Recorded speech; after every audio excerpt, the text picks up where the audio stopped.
Our former anchor, John Wilson, was an expert on serial killer Ted Bundy. He covered the case for years, and 30 years ago, John witnessed Bundy's execution. I recently sat down with John for his view now. I remember this about Ted Bundy, as he thought of himself as a star. He was a media star. In his mind, I think he was a wonder to behold. Well, a lot of people who covered Bundy say that, but John took it a bit deeper than what you'll see in the new Bundy series on Netflix or the new Hollywood movie. He remembers how our media and culture gave Ted Bundy what he wanted and how it fed Bundy's thirst for attention, how it produced a carnival atmosphere outside the prison, how reflective thought was squashed by a rush of emotion. And that was before the age, some might say, the scourge of social media. I don't even want to think of that. That would have been hideous. In previous reports, I've shared John's take on Bundy, how he was glad to be rid of him and how there was something deeply wrong with him. Tonight, we're going deeper into the way our culture turned Bundy into the star he wanted to be, how his execution inspired that circus atmosphere outside the prison. John says there may also be something wrong with our culture, and it appears to be escalating. Well, look at our culture now.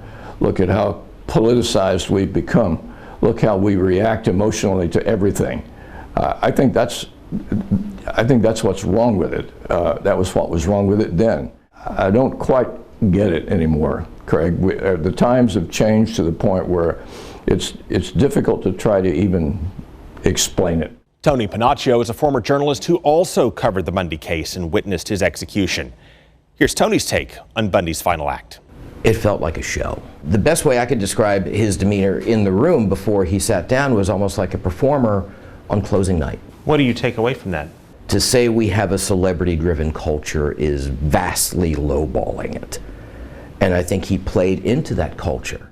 We need to start becoming smarter consumers of media because there's an extent to which we get the media that we deserve.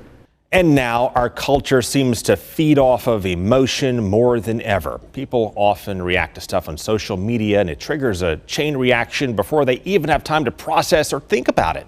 This minute to minute to minute news cycle that's driven by this media juggernaut has made it impossible for people to process what's happening. Well, the good news is at the age of serial killers like Ted Bundy and Gacy and Son of Sam and Hillside Strangler seems to have passed. Advancements in communications and crime-fighting technology can often prevent attacks, or at least catch killers before they kill again later. But the bad news, among other things, is that researchers tie mass shootings to misfits who also seek fame in a nation unique from many others for its growing fixation on fame.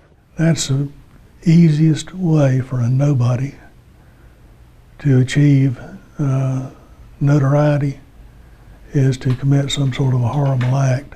Bob Dekle was the lead prosecutor in Bundy's last trial. He says a serial killer like Ted Bundy kills more or less as a hobby, while mass shooters are driven by rage and attention. I'm a nobody. I can't get a date, but I can get a whole lot of attention by going off and killing a bunch of people. On that point, listen to how prosecutors describe the Parkland mass shooter's conversations with his brother in jail.